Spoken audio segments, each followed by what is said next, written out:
Limuzyny segmentu F, te długie, wielkie, potężne, bardzo rzadko goszczą na naszym kanale. Z tego względu, że są dość leniwe i nudne. Przecież nie będziemy testowali ich z tylnej kanapy. Do tej pory było jedno takie auto na naszym kanale, nazywało się Bentley Flying Spur.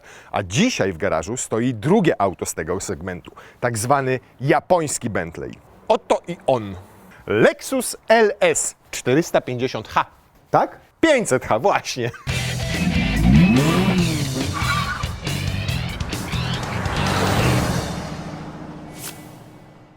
2,5 tony oraz 525 cm japońskiego luksusu. I to luksusu po faceliftingu. Możecie się śmiać z tego, że porównałem go do Bentleya, ale naprawdę w tym stwierdzeniu coś jest i ono nie jest na wyrost. Bo zobaczcie, to jest skóra. Ale to nie jest taka zwykła skóra. To jest najbardziej miękka i najbardziej naturalna z możliwych skór. W dodatku ręcznie wyprawiona, ręcznie uszyta, a jest skórą anilinową. Co to znaczy? To znaczy, że została ściągnięta ze specjalnych krów, karmionych sushi, pojonych sake, z krów, które przechodzą masaże, biegają sobie wolno po dworze i nie mają nawet ogrodzeń zrobionych z drutu kolczastego po to, żeby tej skóry ten drut kolczasty nie uszkodził. O ile każdą normalną skórę po prostu zaprawia się specjalnymi pigmentami, przez co ona twardnieje i jest taka bardziej ceratowata w dotyku, to ta anilinowa w tym wypadku, anilinowa, tak dobrze? Jest po prostu najbardziej naturalna, jak to tylko możliwe. Gdyby na przykład taką krowę ukąsiła osa albo udziałał bąk, za przeproszeniem, to byśmy mieli na tej skórze tutaj ślad. Natomiast nie mamy, bo te krowy są hodowane pod specjalną moskitierą. Inne elementy tego typu to zobaczcie, tutaj ta wstawka. To jest po pierwsze barwione specjalnie na czarno naturalne drewno, w które wtopiono specjalną siateczkę, to widzicie tutaj, a potem laserowo wszystko wycięto. Jeżeli to Wam się nie podoba, to oczywiście możecie też sobie zamówić za 70 000 złotych, ręcznie zdobione w kryształkach Kiriko, a wtedy ta część tutaj jest czymś na wzór origami z takimi specjalnymi zakładeczkami. Więc pod względem takich detali, elementów Lexus przywiązuje do tego właśnie wagę bardziej w stylu Bentleya niż tych popularnych marek typu BMW, Mercedes czy Audi. Tam idziecie i po prostu dostajecie samochód. Proszę, to jest drewno, a tutaj nie. Do tego drewna dorobiono ideologię i w dodatku jest zgodne ze sztuką japońską. No dobra, ale wracając do tego liftingu. To tak, to jest wersja po liftingu i trudno jest ją na pierwszy rzut oka rozróżnić od tej wersji przed liftingiem, ale zmieniły się dwie istotne rzeczy z przodu. Przede wszystkim reflektory teraz są z tym systemem One Blade, czyli polegają na przekręcających się zwierciadłach, które odbijają światło i to światło wtedy jakoś inaczej pada.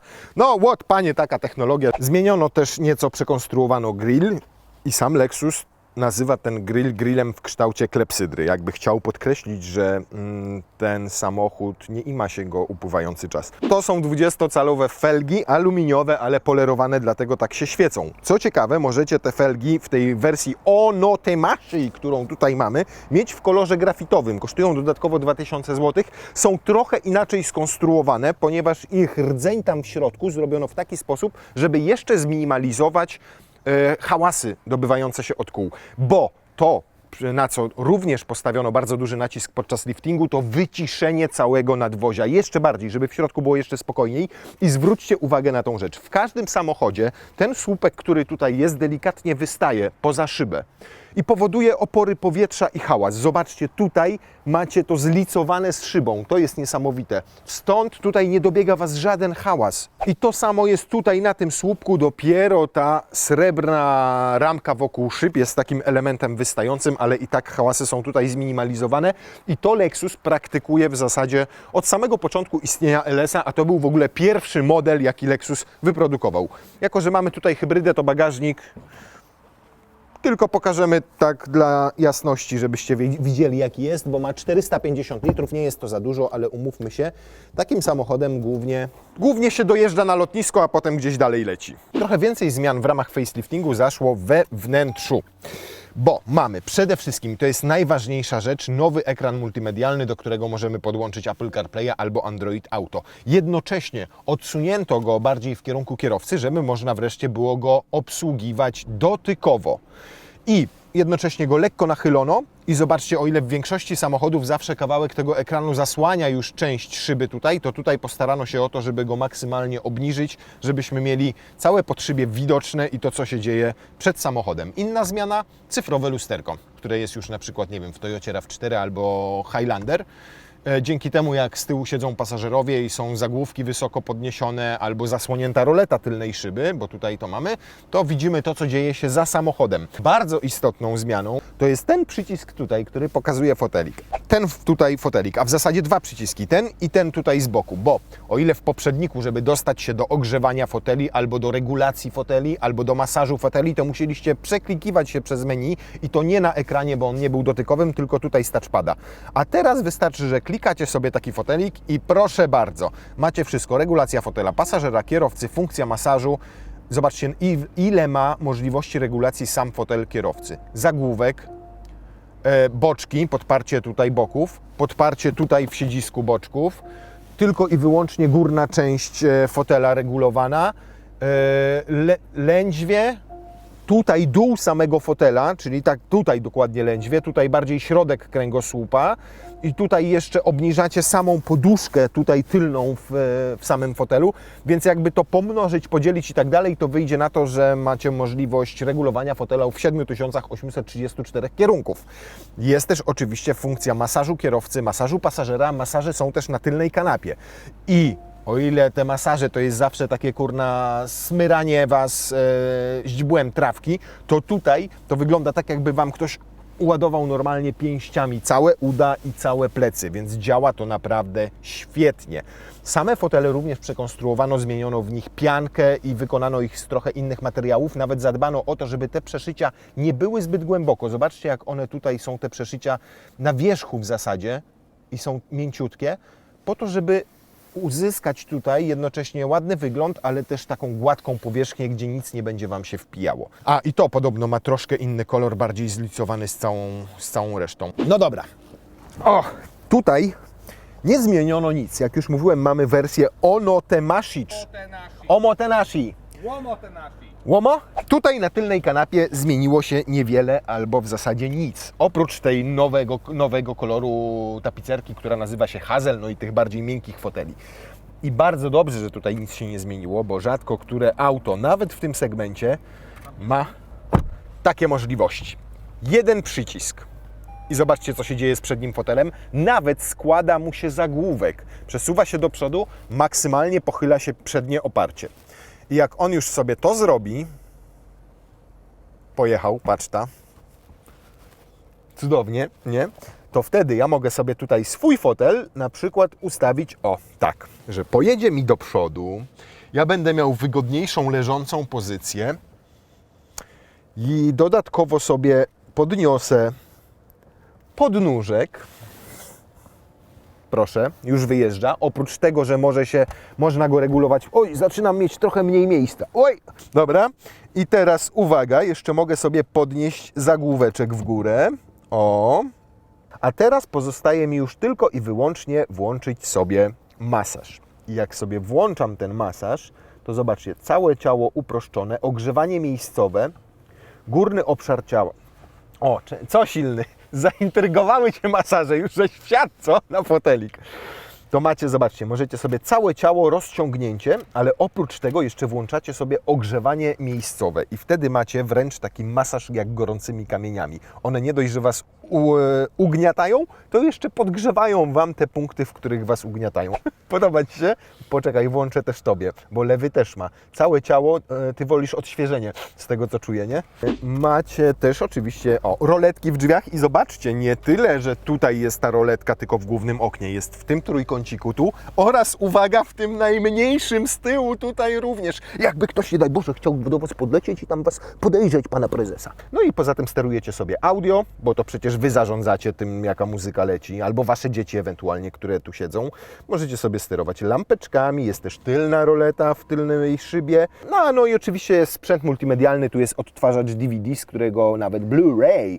O, i zobaczcie, to już jest postęp w Lexusie. Można też na karcie SDHC sobie odtworzyć filmy. Na tych dwóch ekranach i te ekrany, z tego co dobrze pamiętam, możemy sterować również elektrycznie. No bo przecież pan prezes nie będzie się męczył, że jeszcze będzie wyciągał rękę i sobie to regulował. Tutaj macie podłączenie HDMI, więc na upartego nawet jak zabierzecie ze sobą Xboxa, to będziecie mogli sobie tutaj pograć, pod warunkiem, że się znajdzie dobre zasilanie dla niego. Tutaj głośność, bo podłączacie sobie tutaj słuchawki dla każdego z pasażerów osobna i 2 gniazda USB z tym szybkim ładowaniem. Ale jeżeli, słuchajcie, nie wozicie ze sobą prezesa, tylko na przykład prezes siada sobie za kierownicą i chce tu przewieźć dzieci, to uwaga, możecie sobie zrobić tak.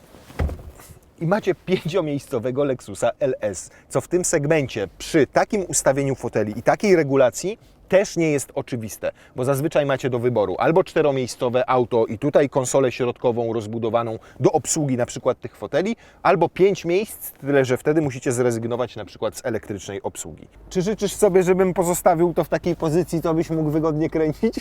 Przy okazji faceliftingu zmieniono też sporo pod kątem technicznym, czyli jest więcej takich zmian ukrytych dla oka, ponieważ na przykład przednie i tylne stabilizatory mają teraz większą średnicę po to, żeby poprawić prowadzenie. Trochę inaczej pracują amortyzatory, lepiej działa ten system AVS, który dba o to, by aktywnie utwardzały się z przodu, z tyłu albo po poszczególnych stronach samochodu. Do tego zmieniono poduszki silnika i tuleje w tylnych wahaczach po to, żeby również samochód wpadał w mniejsze drgania. Nawet zastosowano inne opony. Tu akurat mamy zimówkę, ale letnia ma tak zwaną mniejszą sztywność pionową, co oznacza, że jest run flatem, ale bardziej miękkim po to, żeby poprawić komfort resorowania. To, czego nie zmieniono, to to, co jest pod maską. Wersję przed liftingiem mogliście mieć w wersji benzynowej 500 albo hybrydowej 500h. Po liftingu zostaje tylko i wyłącznie hybryda. O, jak pięknie zabudowane. Ale najważniejsze jest to Lexus Hybrid Drive, czyli podstawą jest tutaj 3,5-litrowa V6 o mocy 299 koni. Do tego dochodzi bardzo mocny, bo prawie 180-konny silnik elektryczny. Łączna moc układu to jest 359 koni mechanicznych. O newtonometrach Lexus nie wspomina. Natomiast to, co go odróżnia od innych hybryd Lexusa, to jest multi-stage hybrid. To oznacza, że mamy tutaj de facto dwie skrzynie biegów. Jedną tą ECVT, czyli bezstopniową, ale do tego dochodzi druga klasyczna skrzynia biegów, która normalnie zmienia przełożenia. W związku z czym jak jedziecie, to nie odbywa się przyspieszanie w tym aucie tak jak w innych hybrydach, czyli jest tylko jest inaczej też działa napęd na 4 koła, bo to jest wersja, chodźcie szybko, AWD. I ta wersja AWD tutaj inaczej przenosi ten napęd niż w innych klasycznych hybrydach Lexusa czy Toyoty, bo tam macie na przykład silnik elektryczny tylko na tylnej osi. Nie, tutaj z tych obu silników, czyli z elektrycznego i spalinowego, wędruje wszystko. Albo na tył, albo na przód, albo 50/50, albo 40/60, albo 60/40, w takich różnych konfiguracjach, bo wszystko jest przenoszone po prostu wałem. A wszystkie te zmiany wprowadzono generalnie po to, żeby pan prezes miał więcej przyjemności siedząc za kierownicą i wioząc z tyłu swoje dzieci, a z przodu małżonkę. To poczekaj, panie prezesie, jeszcze, żeby nikt nie widział, kogo wiozę tu z tyłu, to roletki ci zasłonię. Możesz czuć się teraz w pełni komfortowo. No dobra. Dużą wadą Lexusa LS 500h, tego poprzedniego, czyli przed faceliftingiem, było to, że klienci przesiedli się do niego z poprzedniej generacji. Wsiedli i powiedzieli: no ten multi-stage hybrid to tak nie bardzo, bo faktycznie nie do końca działał tak jak powinien. Mianowicie wsiadaliście i albo naciskaliście pedał gazu i kompletnie nic się nie działo, a jak tylko wbiliście go mocniej, to czuliście po prostu szarpnięcie i dopiero samochód odjeżdżał. Brakowało tam płynności w działaniu. Tutaj jest zupełnie inaczej. Przede wszystkim nie macie systemu start-stop, a ten 180-konny silnik elektryczny faktycznie przy takiej normalnej jeździe, przy takim przyspieszaniu daje więcej tego momentu niż ten silnik spalinowy i wszystko odbywa się teraz mega płynnie, kompletnie niczego nie słychać, wręcz nawet już jak pracuje spalinówka przy takich prędkościach 40, 50, 60, 70 na godzinę, to w ogóle odnosicie wrażenie, że ten samochód cały czas jedzie na elektryce. Tak jest cichuteńko. i czujecie tylko te drobne takie zmiany biegów wynikające z pracy tych dwóch skrzyń biegów, które tutaj mamy. A w momencie, kiedy sobie mocniej wbijecie pedał gazu, no to macie po prostu od razu przypływ pełnej mocy i faktycznie tam zaczyna być słychać te konie mechaniczne, ale one i tak są bardzo dobrze wygłuszone. Więc pod względem tego, jak zmieniono tutaj płynność poruszania się tego auta z tym układem, no to jest niebo a ziemia w porównaniu z wersją przedliftową, a tym. Czuć to jest bardzo wyraźnie. Oczywiście macie tutaj możliwość wybierania różnych trybów, gdzie też inaczej działa przepustnica i te dwa silniki inaczej ze sobą współpracują, bo jest Sport, Sport Plus, Normal, Custom, Comfort i Eco, czyli łącznie jest ich Eco, Comfort, Custom, Normal, Sport i Sport Plus. 6 trybów jazdy, ale ja zawsze robię tak, Normal i to jest dla tego samochodu idealny tryb, generalnie się go w ogóle nie zmienia, bo umówmy się, takie samochody nie służą do tego, żeby uprawiać sport wyczynowy i nie robią 3 sekund do setki. Tutaj postawiono absolutnie największy nacisk na to, żeby było komfortowo, cicho i to po prostu jak jedziecie przy 60, 70, to jest po prostu nic, kompletnie. O, ale biegaczka. Ależ mi się podoba wykończenie tego samochodu. Tutaj oczywiście też wszystko jest wyłożone skórą. To jest wszystko w zamszu i słupki boczne i nawet osłony przeciwsłoneczne są z zamszu wykonane. Ta osłona tutaj szyberdachu również. Szyberdach jest w serii. Wolałbym go nie mieć, bo miałbym trochę więcej miejsca nad głową, ale nie macie wyboru. Musicie go brać Lexusa z szyberdachem, przynajmniej w tej wersji Omotenashi, albo brać sobie niżej wyposażoną. Mamy tutaj już w serii pneumatyczne zawieszenie, to jest niesamowite. Dodatkowo tutaj w tej Omotenashi jest AVS, czyli to adaptacyjne, które powinno utwardzać amortyzatory albo je zmiękczać w momencie, kiedy jedziecie po nierównej drodze. Natomiast pod względem prowadzenia faktycznie też jest lepiej, bo o ile poprzednik był po prostu takim pontonem, prowadził się bardziej jak poduszkowiec. Jechaliście prosto, chcieliście skręcić, a samochód robił i tak swoje. To tutaj zdecydowanie poprawiono i układ kierowniczy, czuć, że ta większa średnica stabilizatorów chyba, tak, stabilizatorów działa, że ten run flat, który tutaj jest bardziej miękki jednak też sprawił, że ten samochód inaczej resoruje, no ale on nadal i tak unosi się nad ziemią. Nie ma tutaj nic ze sportu. Prowadzi się go owszem przyjemnie i bardzo przewidywalnie i bardzo bezpiecznie. Natomiast nazwanie go sportowym byłoby dużym nadużyciem. To tak jakbyśmy nazwali sportowcem szachistę. Chociaż szachy to sport. To pneumatyczne zawieszenie ma też tę zaletę, że macie tutaj taki pstryczek elektryczek ze strzałką do góry. Wówczas tutaj wyświetla się samochodzik z napisem High i ta pneumatyka podnosi auto o kilka centymetrów. Chyba dokładnie 2 albo 3, jeżeli dobrze pamiętam. I macie auto, które wtedy potrafi pojechać tak. Jak wiecie, to jest nasza ulubiona droga z bardzo nierównych płyt. Suwami jedziemy tutaj 80-90 km na godzinę. I to jest kurna wyjątkowe w tym samochodzie. Wjeżdżacie tam, gdzie normalnie jeżdżą suwy i zobaczcie. 90 na godzinę. Jak to zawieszenie wybiera tutaj, jak ono pięknie tłumi każde łączenie na tych płytach. A tutaj nie dość, że są łączenia na tych płytach, to jeszcze jest droga zrobiona w ten sposób, a samochód jakby zachowywał wręcz poziomą linię. Próbujemy? Niepotrzebny Wam jest SUV do tego, żeby jeździć po takich drogach. Naprawdę. Wystarczy Wam Lexus LS. Podnosicie go i ten napęd na 4 koła, czyli AWD, który ma, musimy tylko uważać, bo on ma duży rozstaw osi i sobie po prostu wszędzie wjeżdżacie.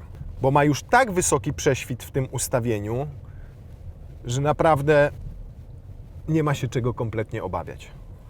Kurna, LS-em w taką drogę. Uwiu. Troszkę go ubrudzimy już na początku testu, ale trudno. Dobra, nie do tego służy to auto, wracamy na drogę, co? Wiecie co? Nikt nie zabrał LS-a w teren. Taki co prawda lekki, bo lekki, ale nikt też nie spróbował nim pojechać bokiem. Tak mi się wydaje, no przecież nikt nie żaden... Nie, tu jest trudno to zrobić. Tu.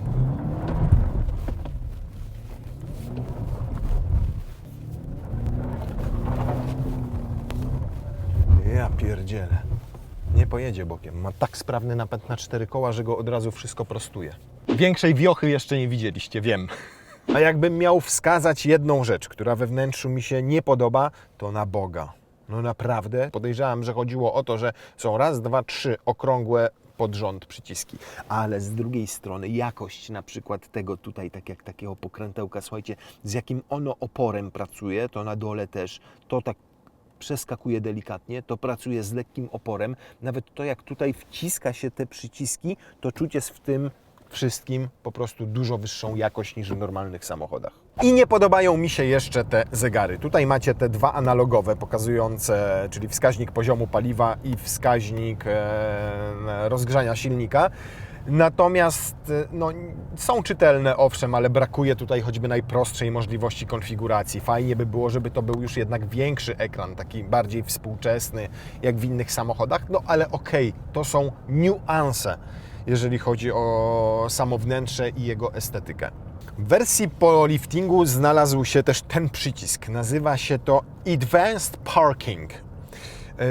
To oczywiście jest ten system wspomagający parkowanie, czyli przejeżdżacie sobie, wrzucacie kierunkowskaz, on znajduje miejsce i tak dalej. Ale Lexus chwali się, że tutaj wyjątkowo go dopracował, ponieważ działa mega płynnie. Nie włącza na przykład silnika spalinowego, kiedy nie trzeba, a w dodatku, co najważniejsze, zapamiętuje pewne miejsca, w których stale parkujecie. Powiedzmy, macie miejsce parkingowe w swoim wspaniałym apartamentowcu i na tym jedynym miejscu cały czas parkujecie. To Lexus sobie zapamiętuje, że to robicie i kiedy tylko zaczynacie do tego miejsca dojeżdżać, on to wyczuwa i robi pewne rzeczy już automatycznie, przez co sam proces przebiega znacznie sprawniej i znacznie szybciej. A my sobie go sprawdzimy jak zwykle pod Biedrą.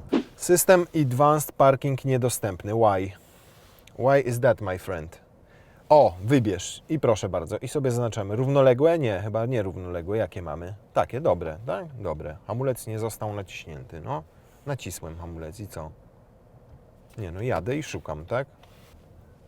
Pojazd nie został zatrzymany. Zatrzymuję pojazd. Zwolnij hamulec, aby ruszyć. Niczego nie dotykam. O! Zbyt wąskie miejsce do parkowania. Tu się chciał Dobra, i co? I tu mam nacisnąć, tak? Brak miejsca do parkowania, no. A, czyli że tutaj stanę na przykład, tak? I tu będzie widział to miejsce do parkowania, tak twierdzisz? No jest, rzeczywiście. Start. Zwolnij hamulec, aby ruszyć. Zwalniam hamulec. Jak kręci, ładnie. Oż ty, mordę. Ale jak spokojnie to robi. O, wyhamował. No, powiem Wam, że będzie to trwało 3 dni. Tak na oko. O, ale zaznaczył sobie miejsce, że zaparkuje tutaj koło Volkswagena. No powiem Wam, kurna, jak on zaparkował blisko, zobacz. Wow. Nie. No powiem Wam. Jak moja żona na 8 razy widzę. Nawet lusterka sobie obniżył, żeby lepiej widzieć. O, i teraz wjeżdża. O. Widzi Pani? A ja mam rączki tutaj. No słuchajcie, kurna, zobacz ile miejsca, idealnie, tak żeby wysiąść. Roletkę zasunął, zakończył pracę, pokazał, słuchajcie, z zewnątrz dokładnie jak stanęliśmy. Wow! No fakt, że robi to nie za szybko, ale z drugiej strony, jak macie faktycznie takie miejsce, w którym... O, tu jest takie węższe, spróbujemy? Poczekaj, dobra, zarąbiście. A, jeszcze raz. Znalazł. Zobaczymy. Zwolnij hamulec, aby ruszyć. Zaczyna kombinować. Może wysiądziesz? Trzymam nogę w pogotowiu. Ale skubany wciska się, słuchajcie. Dobra.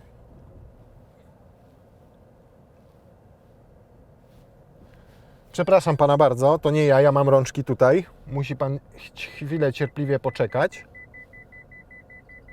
Wjechał tu, zobacz. Ja Cię pierdzielę. Zaparkował tak, że Ty nie otworzysz drzwi? Mnie może się uda.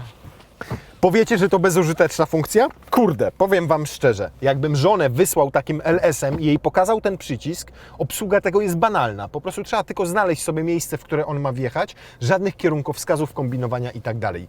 Świetne. Wiem, że bardzo chcecie, żebym powiedział o tym aucie coś złego. No dobra, okej, nie jest tak szybki jak konkurencja, na przykład Audi S8 albo BMW 760i czy nawet 750i, ale przyspiesza do setki w te 5,5 sekundy, co moim zdaniem w zupełności wystarczy. Owszem, nie prowadzi się, nie wiem, tak sportowo, tak responsywnie. To nie jest samochód tak do pokonywania ostro zakrętów. Ale która limuzyna klasy F jest? Chodzi przede wszystkim o komfort, o ciszę. Że wsiadacie w ten samochód, jedziecie tak jak my sobie teraz te 120-130 km na godzinę, czy nawet 140, siedzicie tam, gdzie silny, albo za kierownicą i po prostu odpoczywacie. Te samochody służą do odpoczynku. Tu liczy się to, że jest cicho, to, że jest miękko, że jest komfortowo, że to wszystko Was pięknie otula i że ten samochód podczas jazdy, podczas przemieszczania się z punktu A do punktu B najzwyczajniej w świecie Was relaksuje. A jak chcecie, to i tak macie tej mocy tu na tyle, że wciśniecie ten pedał gazu i on odjedzie. A, chcielibyście pewnie znać spalanie.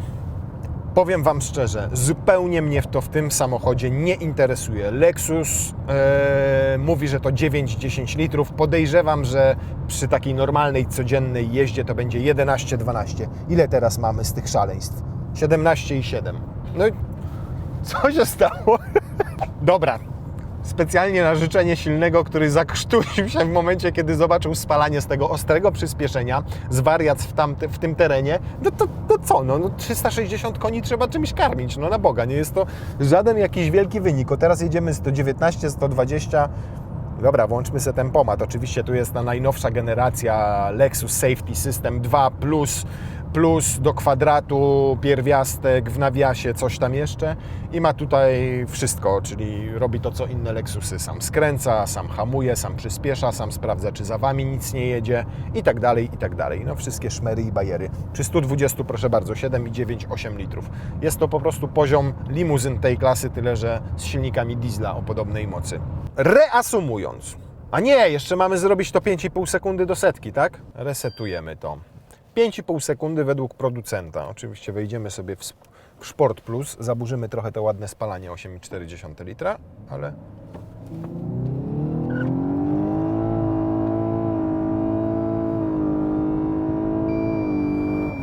Sześć sekund. Dobra tam. Przez grubego, silnego i zimowe opony. No i pół sekundy urywamy na letnich i jak silny wysiada. Ale nie każę Ci tego robić, nie przejmuj się. Reasumując, mamy tutaj limuzynę segmentu F w starym, dobrym stylu, ale z nowoczesną technologią. Limuzynę, która po prostu izoluje całkowicie od świata zewnętrznego. Te auta zawsze mi się tak kojarzyły i LS dokładnie taki pozostał. I to mi się w nim najbardziej podoba. Podoba mi się też to, że o ile wszystkie samochody konkurencji, wiecie, widzicie Mercedesa klasy S i nie wiecie, czy to jest CLS, czy to jest S, a może w ogóle mniejszy E. One się unifikują, są podobne do siebie przynajmniej z zewnątrz. Owszem, one mają nowoczesną technologię, te wielkie ekrany na przykład w nowej SC. Wszystko super, naprawdę. Tylko mam wrażenie, że tamte samochody projektują już bezduszne maszyny, roboty, że one po prostu zjeżdżają z taśmy produkcyjnej. Tutaj ciągle mam poczucie obcowania z czymś wyjątkowym, z czymś, z pewnym rodzajem sztuki, jakiegoś artyzmu. Wiem, że ktoś włożył w to mnóstwo własnej, drobnej pracy. Nie tylko inżynierowie, którzy to opracowali, ale potem ludzie, którzy wycinali to, którzy szyli tapicerkę, którzy włożyli kupę swojego doświadczenia, a przede wszystkim serce w wykonanie tego wozu. I to poczucie w tym aucie jest najcenniejsze.